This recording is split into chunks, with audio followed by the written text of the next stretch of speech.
I think authentic, real conversations with humans that is trying to serve a purpose for someone else. It's not going to be easy for the next several years running a media company in the world of agents and LLMs, but the human part is still the thing that brings people back.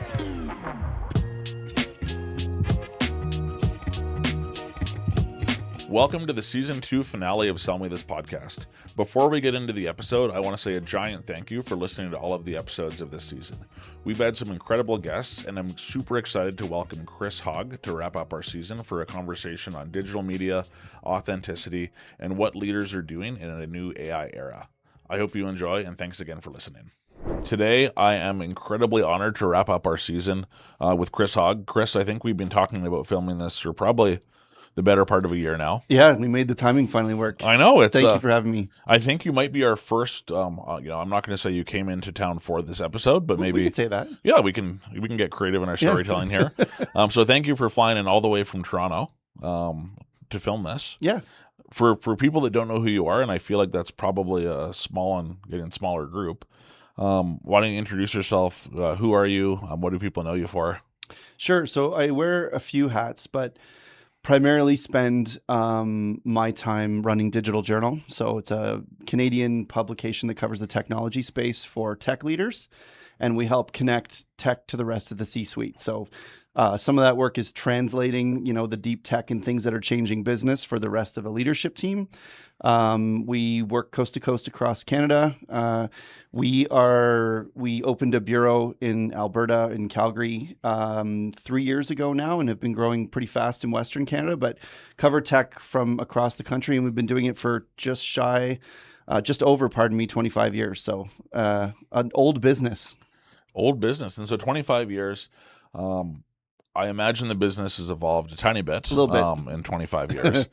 Has it always been a tech publication? Like, what's the story arc of kind of maybe how you came about to be within Digital Journal and how you arrived where you are today? It's been a fun journey, a tough journey. Yeah. Anyone who knows the media space, the business model is always changing. And so I joined 23 years ago. The company was fledgling. Yeah. Ran a printed magazine that ran coast to coast covering consumer tech. At the time, the internet was new, social media was new. And so we covered its impact on business. And super small team. My background was in journalism, and I wanted to I was the geek in the back that loved the tech part of life. And it feels like we've got, 9 lives of constantly reimagining ourselves. We live in a world where everyone is now managing a constant state of digital transformation. And media was one of the first industries to really, get beaten up, have opportunity created, the gambit of it. And so the couple of sort of chapters, I guess, we started very traditional journalism. We were a team of 3.5 people with no budget. So one of the co-founders was a developer who we decided we were going to build basically a tech stack that would let us automate a whole bunch of stuff that humans were needed for. This was 22 years ago. We did the crazy thing of building our own content management system. But we needed to find a way to scale. And we were one of the first players in what was then called citizen journalism, where just inviting, it could have been every person, but also a lot of subject matter experts came to us, where media didn't really open up at that time. And it was the thing that, we found our first product market fit. Ended up scaling and getting thousands of writers from all over the world joining us. So the first chapter, I guess, was trying to figure out how to scale a media company as a tech company. That's super interesting, and I feel like there's 100 questions that I have, just, from A to Z there. But if you think about that, idea of we'll call it the citizen journalism, and almost like crowdsourcing some of the content, some of the ideas, some of the thoughts, was that fairly novel? If we think back 23 years ago, I think you had the 3 or 4 kind of key journalists that everyone follows, and how novel was that approach of saying, okay, well, let's just open this up to the crowd, so to speak? It was quite novel. I had one side of the media space. I was, just coming out of university. I was 23, running this thing, trying to figure it all out. And if we divided it in two camps, half of the media space thought it was innovative, cool way to scale. We built a footprint that rivaled some of the largest national publications in terms of readership because of it.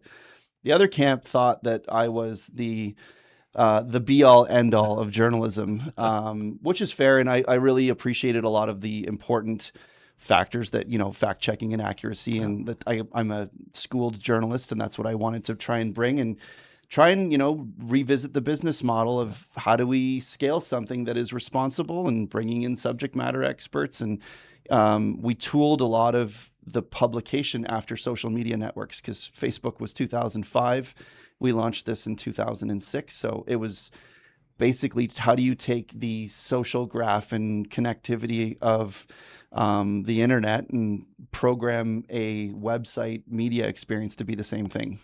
I love it, but to your point, it must be really challenging to then keep up some of the journalistic integrity, the fact checking, because you kind of remove some of those barriers to entry, whether it be spending, I'm guessing 4 years, but maybe I'm not quite sure how long journalism school takes. It was 4 years for me. And it was definitely, we learned the hard way. Like anyone building a product for the first time and trying to build something that can scale. It was very important that stories that were important to get out there weren't locked in. Most newsrooms were being overrun by, not enough staff, not enough time, not enough budget, still a problem today.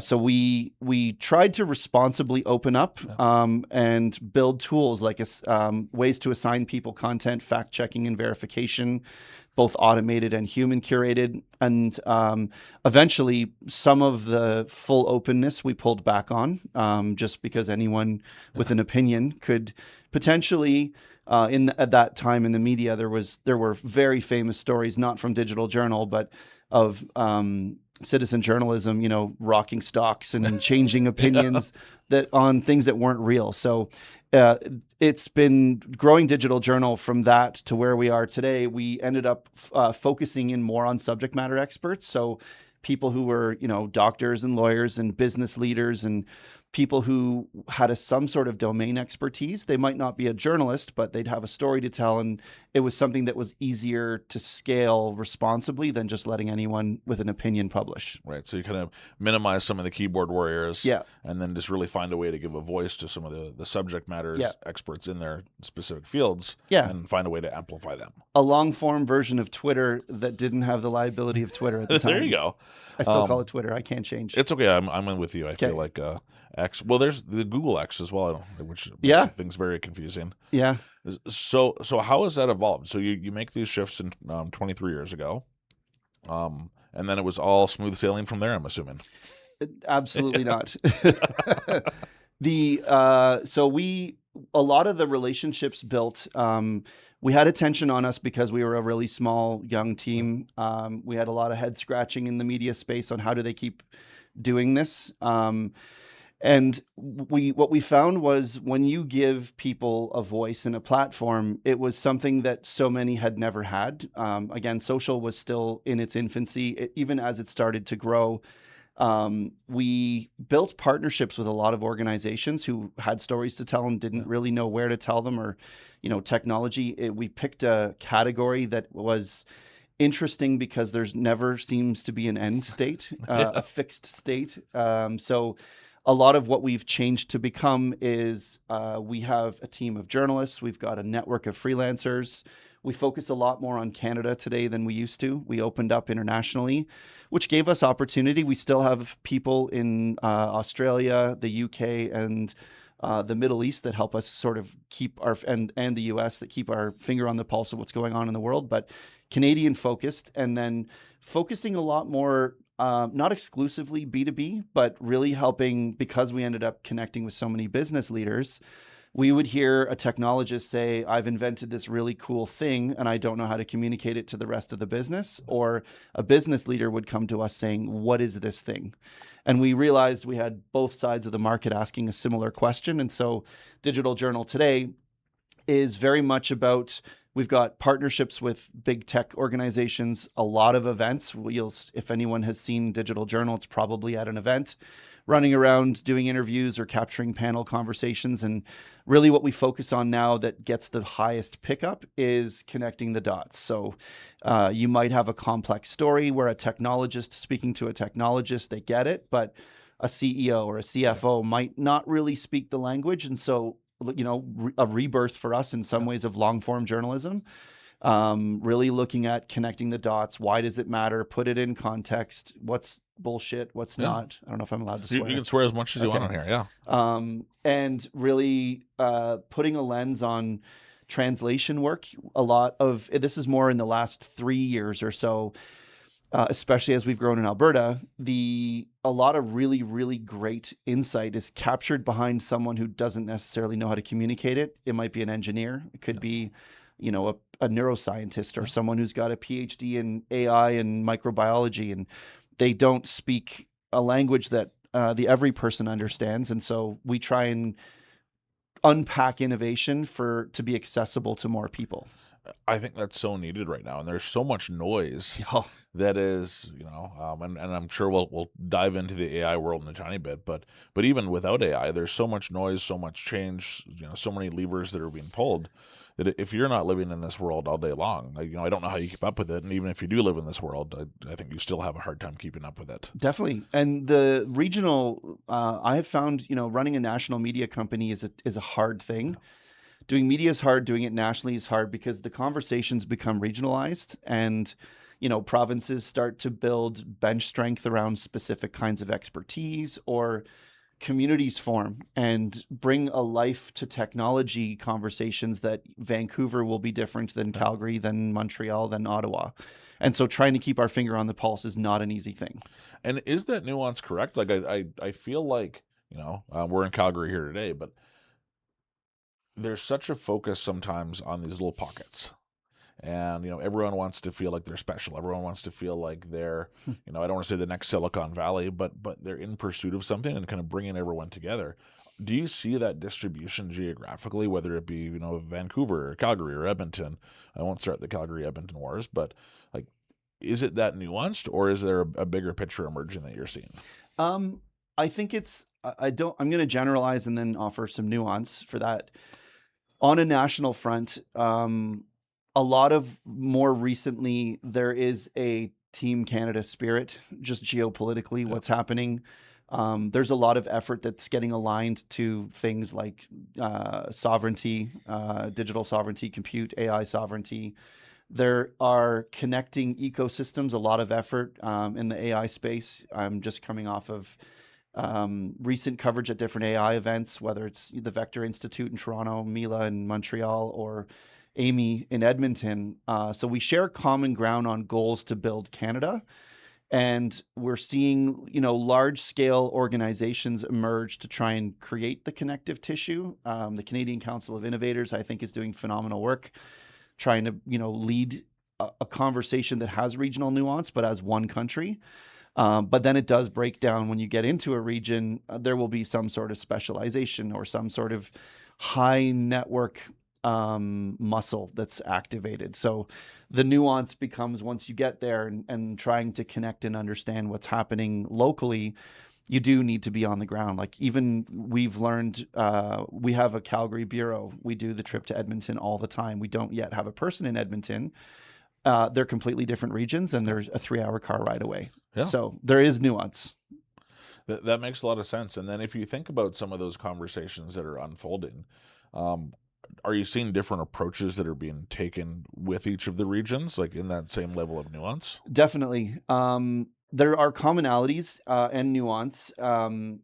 Some of the, I'm going to try not to slog too much on AI here, because I know that everyone is overwhelmed with AI content. We can slog away on AI. But it is the flavor of the day that starts to feel different in different regions. And our lens comes a lot through interviews, events, and then some of the partnerships we have. A lot of the conversation in Alberta is tied to critical infrastructure. We're hearing about AI talked about like the oil and gas industry and energy, and there's lots to be learned from all the mistakes made and a lot of the opportunity created on how do you bring together these disparate pieces so that it's one holistic view. Alberta seems to really want to own the stack of everything from idea to compute because it's a really, really big opportunity for the province. There's also leaders are separating speculation from what's real increasingly. We hear about the data center boom and it takes up a lot of media headlines, but when you look at what's actually in the pipeline, there's only one project with shovels in the ground. So Alberta seems to be fact checking a lot and having a really pragmatic, practical look at what's possible.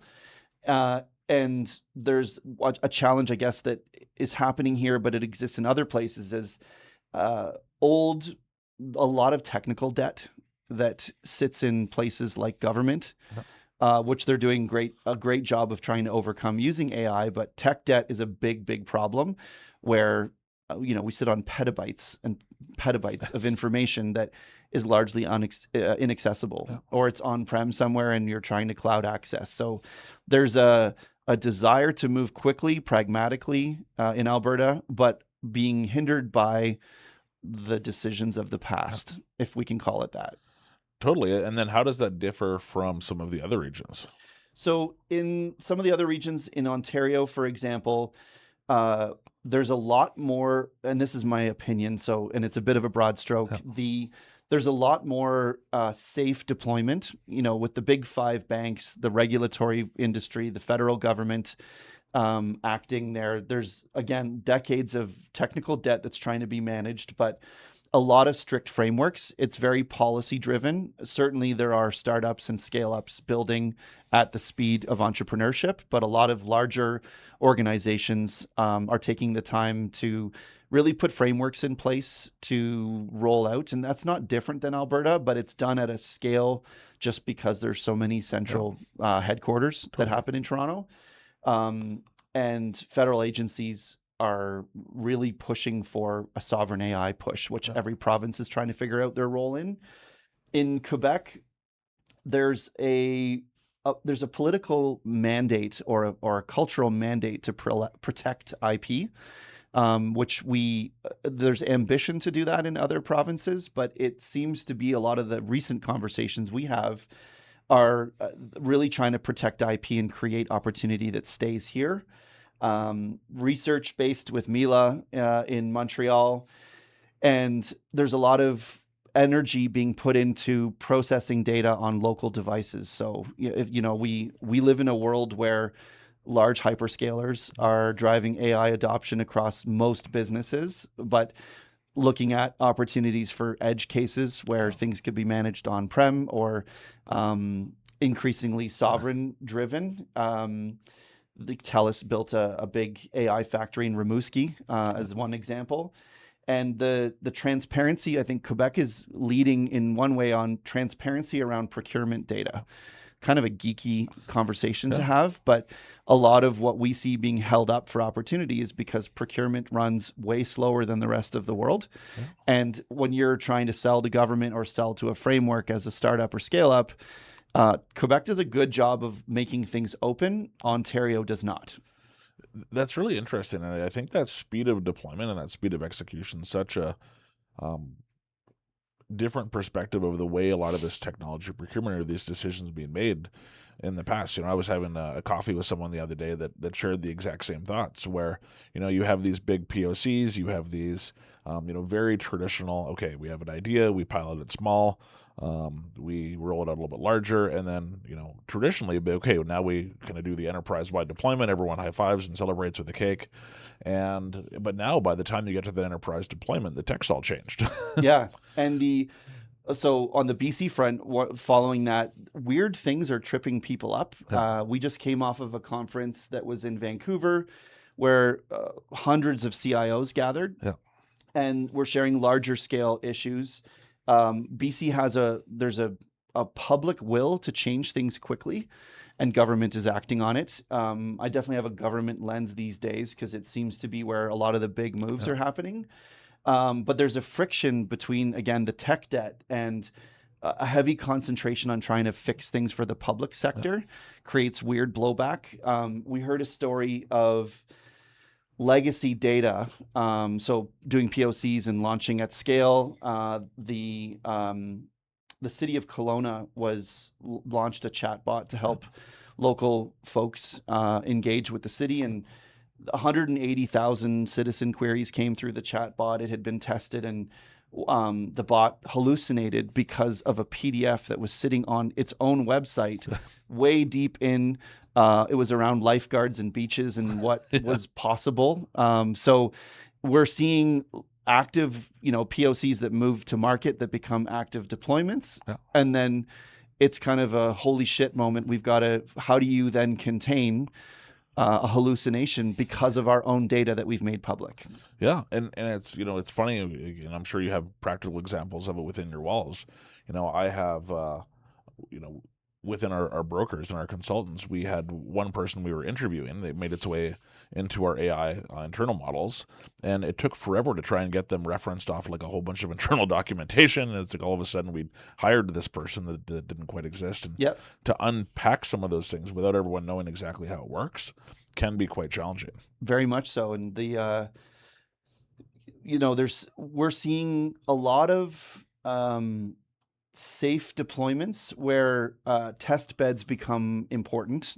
They've always been in tech, but AI seems to be a different beast where technical leaders or IT leaders are really looking at how do we give our teams sandboxes to break things at a higher rate. The fail fast mentality is not a new idea, but it seems to be embraced at a larger scale, and more traditional environments are now being managed in that way. But there's still runaway stories. I heard the head of AI at TELUS tell a story recently about one of their team members was vibe coding some stuff that they would deploy later if it worked, but they wanted to try it in a Claude sandbox, and there was a large data set they were working with, and it was processing.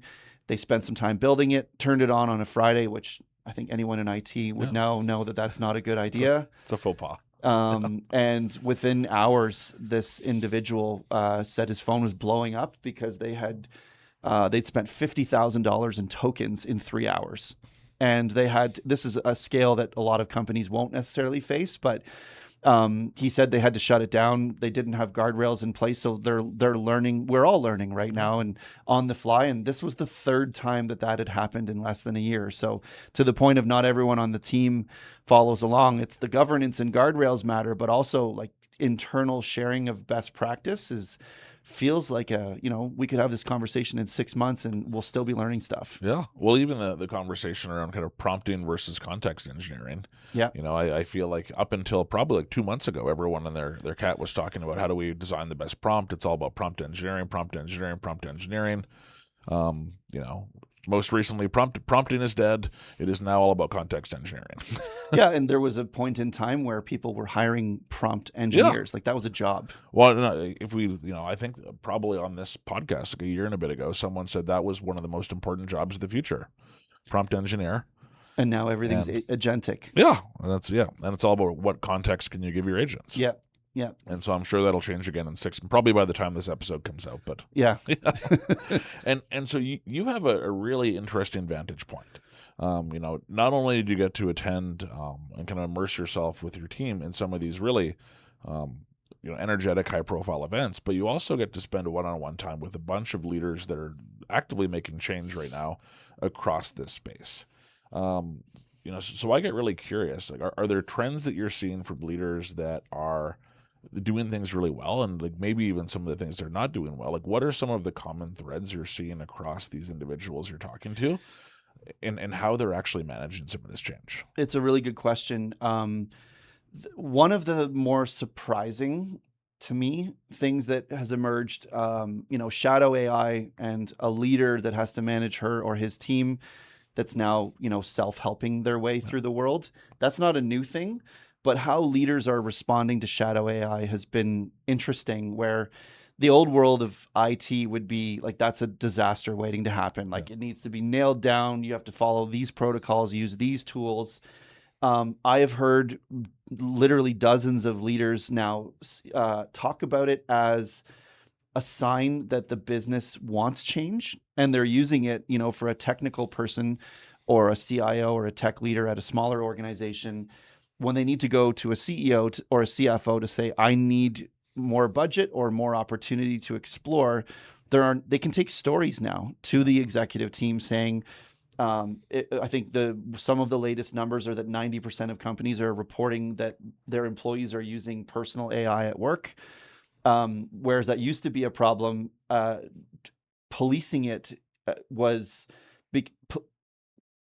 trying to police it became a strategy based on distrust or mistrust, and that's too hard. It's a sign. I think one of the takeaways is if people are bypassing IT and using AI, it means your approval tool is too slow, or your workflow is too hard, or your data is too locked up. And so a lot of experimentation's being encouraged, even if the technical leader in a business has no idea what their people are doing. So coming back from that CIO conference in Vancouver, I bumped into one of the gentlemen that was there at the airport. And, ironically, I was at Vancouver at the same time and I completely missed it, which I feel really bad about. But I think that there's this interesting shift, and I feel like we've seen probably components of this pattern before, but probably not at the velocity or scale, where there's this desire for AI or for IT to lead some of this change. Yep. But the business, I think, is moving faster than most of IT right now. And so there's this really interesting balance of saying, how do we play our role? How do we protect the estate? How do we make sure we don't do anything crazy that we're going to have crazy technical debt for later?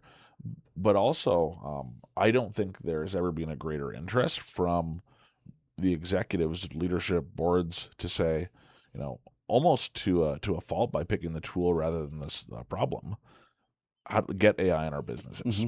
And so you mentioned some really interesting things around the approval workflows, around making sure that those IT teams can really be in service to the organization.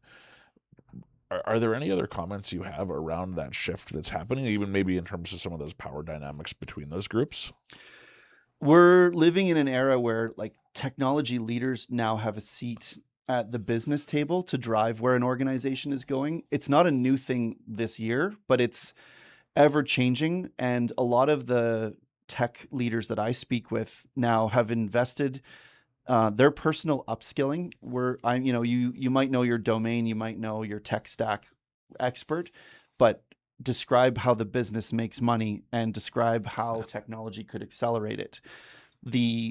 We're seeing a lot of technology leaders spend time understanding the business more so that they have a seat at the table and can help drive where things go. There's also a very human moment where I think the job of running a Canadian company today as a tech leader is friggin' hard. And the pressure on leaders is real. The support is thin. It's very lonely. The number of leaders, we hear about a startup CEO trying to grow her business or his business. It's a lonely game. The same thing happens in technology leadership, because what if the entire bank goes down because you made a mistake? Or what if the entire supply chain fails because AI hallucinated? The scale and pressure of that is pretty significant. So I think in a weird way, and not always in a good way, the tech acceleration is making us more human, because we have to think about, and the best organizations are thinking about, how do you create a system around your people that they feel supported? I love that. And I think that march towards humanity is a good thing, not a bad thing. I've always said the best thing that came from COVID was, the fact that you got to see who everyone was. And you kind of were able to remove some of those traditional corporate veils of, I'm going to show up in a boardroom with a suit and fancy cufflinks every day to, this is my cat walking across my keyboard. Here's my 3-year-old running behind me. And I think it started that march towards the personalization of the people that are in some of these roles. So it's actually really nice to hear that the people side of it actually seems to be coming more to the forefront. Well, the people I talk to, I have been to technology events where I have seen rooms full of men cry. I've never seen that Yeah. before in my entire career, where there's vulnerable space created to share stories. Some of them are not good. We were to use the Vancouver example, we heard a story about a technical leader who was basically on a diet of wine and cheese and crackers because there wasn't time to do anything. He was just so overrun, ended up having a massive heart attack. He lived, thankfully, but the pressure that the environment can create, that human side of building the support and creating space and having human discussions that wouldn't normally happen at tech events or within technical teams. And that overlap with, people in culture or HR and tech, when we start to think about the role of who you're bringing into an organization, having a human and tech experience, they maybe used to be separate and they've converged in the best companies we talk to. And so I think this is a really interesting add-on to the humanity side of it, because I think that people are more so than ever craving realness. Yes. And so you're understatement. Understatement. And we promised at the beginning that we'd make our way to the slog on AI, but I think there's so much noise out there, and 99.9% of it is made up and BS. I think people are craving that connection, which you're seeing at some of those events.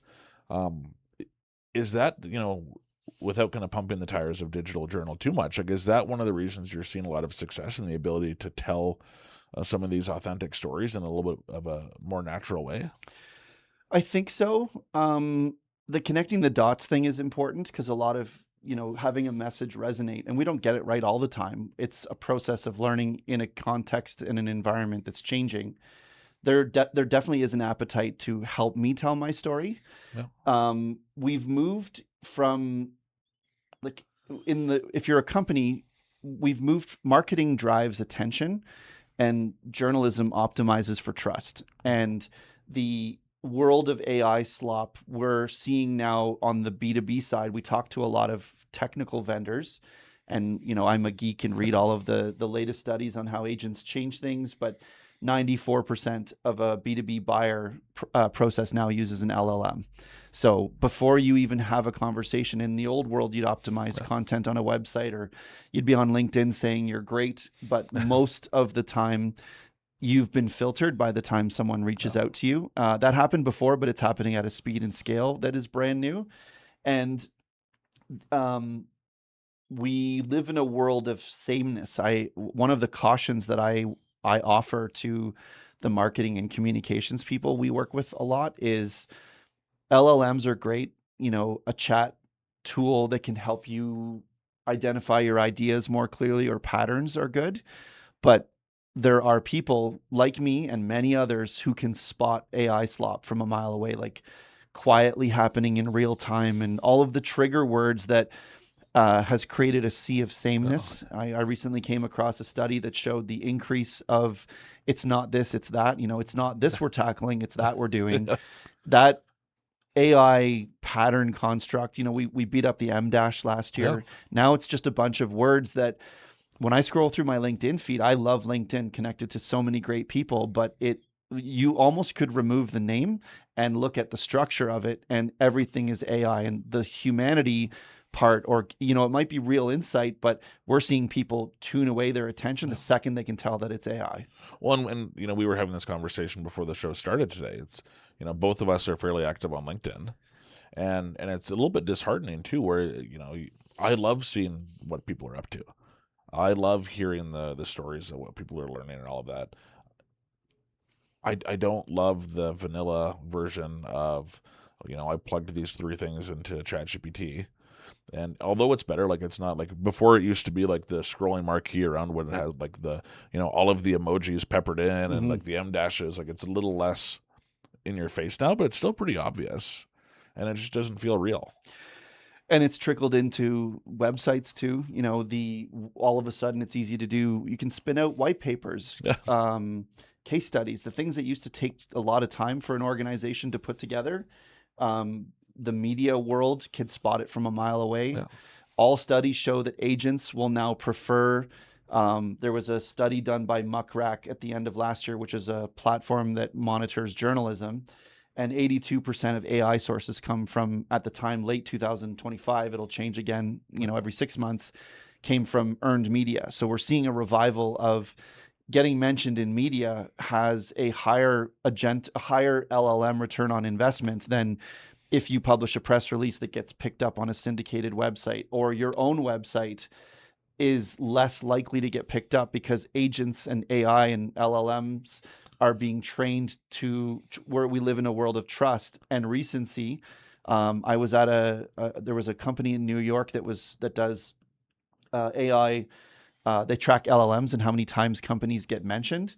And they found in a study that 50% of mentions of large organizations came on content that was less than 13 months old. So if you have this massive library of case studies that you've built, we now live in a time where trust is earned by an LLM in minutes. And if you don't keep recency up with storytelling, I know that's a bit self-serving to say, but the LLMs are there looking for information because someone on the other end of the prompt, they're designed for, I have to give that person an answer in less than 3 seconds. I need to go to a trusted source to do it. So AI slop is not going to get you there. And so how are you handling that, right? So obviously you put out a enormous amount of content. How does that change your approach to how you're telling stories, how you're putting out content? Because the desire to have more it seems like it just continues to increase. Yeah. And the volume of stuff that's out there just seems to be increasing and increasing and increasing. More is not better, for sure. And I don't know that we have it fully figured out, but one of the built-in competitive advantages in this case of a media organization is its freshness at scale. We've been around for a while. I used to joke in the world of conventional SEO that we were a vintage that Google loves. Now it's trying, structured data that's organized, that's reported, and thinking about machines reading the website alongside a human is something that you always write for a human, but understanding that you might get picked up by a machine. And then the unfair competitive advantage is, and you're doing it here with this kind of conversation, when you have a dialogue with someone and can capture what they think and feel in this moment in time, an LLM cannot replicate that until it's ingested it into its large language model later. It's a sea of sameness, and a lot of where we win, we get picked up and found by LLMs. I hear from people who say, hey, we saw you because ChatGPT surfaced one of your articles, which is good to see citations sometimes works. Yeah. Thank you. But yeah, I think authentic, real conversations with humans that is trying to serve a purpose for someone else. It's not going to be easy for the next several years running a media company in the world of agents and LLMs, but the human part is still the thing that brings people back. Are there things through your lens that you're seeing that people want more of that doesn't exist right now, or there's not a lot of? A whole bunch of different things. They don't want more of anything. They want really specific answers. So kind of what we would go to, even as we rewire our own habits. We used to go to Google to find a trend on a thing. Now you can go to an LLM and ask for, what is the best running shoe to use in wet weather that's 2 degrees on average, and you'll get an answer. So long tail, what used to be SEO or long tail, really specific questions does well. That's why we invest time in events and a lot of interviews. I think there's a resurgence of events because we get to hear things people are doing now with actual case studies. The ROI question around AI is probably one of the most asked things because, we're hearing from a board will tell a CEO, you need to deploy AI across the organization and show positive ROI in 2 years. And they turn to the CIO or the technical leader saying, how do we do that? And they're like, I have ideas. And then the CFO says, how much is that going to cost? I don't know. We haven't tried it yet. Or we've got all these POCs out. And so clear stories that are replicable or that I can learn from is where we invest a lot of our time. And it seems to be the content that performs the best because an LLM will show you patterns and case studies, but they're only as recent as whenever they were last trained or whatever they can find on the internet. And we're seeing if there's less trust in a corporate website and more trust in media, a Canadian problem we have is a lot of great media companies are gated, and robots, text files, or they block out agents from scanning. And so we're creating fiefdoms of really good insight. And we toy, we've wrestled with the idea for a long time. Like, do we stay open? And we have. Or do we, go the subscriber route? But there's trade-offs to that. So how do you manage the IP side of things? Because as you mentioned, like the paywalling, the robots can't crawl it, et cetera, et cetera. There's pros and cons, I guess, to having a kind of citizen journalism. And does IP become more of a concern, less of a concern? Like, how do you tackle that conversation internally, especially if the goal is to amplify and tell those stories? Yeah, we've gone away from the citizen journalism route, but we have experts that we work with still. No. And so digital journal really has become a hybrid business where on the outside, when you look at the website, for example, it looks like a media site. No. There are stories that, you've authored stuff on Digital Journal, so have others. And those are your ideas and your stories. Or if we're journalistically interviewing someone and we tell their stories, that's all part of the IP, and we've very deliberately left it open because we want to be scraped by large language models for now. But there's also a lot of business model change. Those relationships and the footprint that we have, we monetize offline, where a lot of those relationships, we can do roundtable events or custom experiences where we can bring together a CIO, a CEO, a startup, and a lot of the relationships we create along the way are valuable to other people. So our IP can move offline into creating different kinds of experiences. And then the things that we learn, it's interesting, the role of a journalist. It's, you in some ways become, your brain is an intelligence product where someone wants to know, hey, what's changing? What's happening? Where should I be investing? So our IP is not just the words on our website. It's how the product of intelligence and insight moves from real world to published version. I really like that kind of journey of how that information and how that kind of person transcends from the virtual to the in-person to just that more of that connection. I want to wrap up with a question that I know you feel really strongly about, which is about the power and idea of storytelling. And so I think that if there was a swear jar, we probably, but between the two of us have said storytelling a few times throughout this conversation. What is it about the power of stories that's going to be so important as we continue down this path for not just digital transformation, but as the world continues to evolve here? That's a big question. For me, it's I'll see if I can unpack this onion. Stories are how we interface with the world and each other. I meet you once or 5 times. The stories you tell me are going to be what makes you memorable.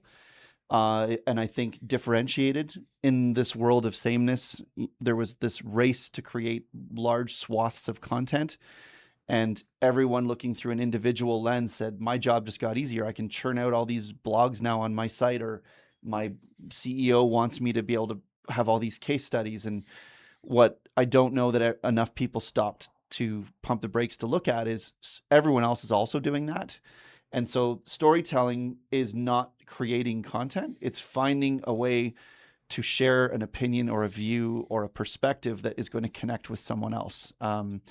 Very old analogy I give all the time is when you go to a cocktail party, if you and I are chatting and I just tell you about how great I am, I have this world-class product and this world-class team, and you might listen for a few minutes, but if that's all I ever had to say, which is how many businesses communicate to the world, you lose your audience. Whereas if I come in and ask you questions and I share my perspective, you're going to walk away having a stronger, more favorable opinion. And so storytelling for me is throughout the entire history of humanity, it's how we pass along that insight to the next generation, and it's how we connect with others. And in the world of sameness and AI slop, I think it's going to be one of those who do it well are going to be very much differentiated.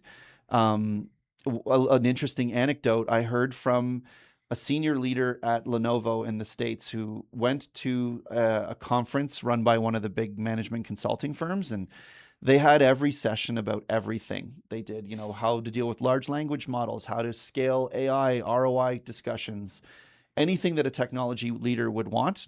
And the most attended session was on storytelling.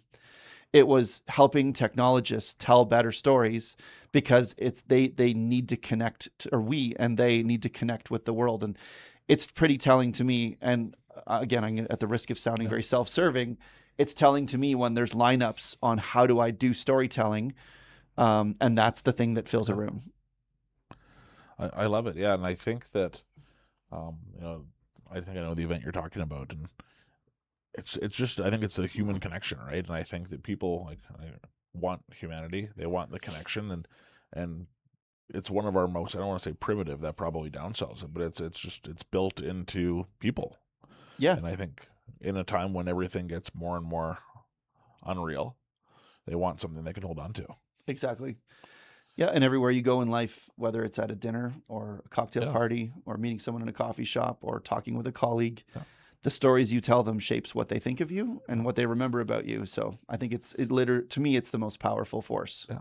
I also have PTSD from that exact cocktail party story with the person that also casually, and I just bumped the microphone here, but also shows off their watch while they're talking to you. We've all met that person. Yep. Yeah. If you I've thoroughly enjoyed our conversation today. I feel like I could ask you 400 million more questions. We're a dangerous combo to have this talk because we both are insatiably curious. How does it feel to be on the other side? So this is unique for you, where you're you're usually the one asking the questions. It's I joked was on my way here that it's a little bit like the Spider-Man meme, with pointing, because it's meta when you get a storyteller interviewing a storyteller about storytelling. Yeah. I've enjoyed it. There's the position I have and the fortune I get is I get osmosis. I get to attend events, and you get. I think I'll steal this from Tyler Chisholm, who's a local here. Yeah. You get little micro PhDs in a lot of things, or masters, and you get an opportunity to learn about all the great things. So it's you and I have had great chats on the work you're doing, and I appreciate the chance to reflect back what I hear, because the stories are what drives me. Totally. And it's been an absolute pleasure to have you on the show here today. If people want to track you down, if they want to learn more about Digital Journal, if they want to send you a letter about all the stuff that they love that you're doing, what's the best way to get in touch with you? If you're pitching stories, digitaljournal.com. If you want to reach out and connect, I'm on LinkedIn is pretty much the only platform I use right now. And we'll see how long that lasts with the AI Slop. So reach out like a human. Yeah. No AI generated quick question. Yeah. Yeah. And it's been a pleasure to have you on the show today. And I hope to have you on soon. And season 2 wrapped up. Thanks, Keith. Yeah. Awesome. Thanks again. If you've made it this far, like and subscribe on YouTube, or follow and leave a review on your favorite podcasting platform so you don't miss any future episodes.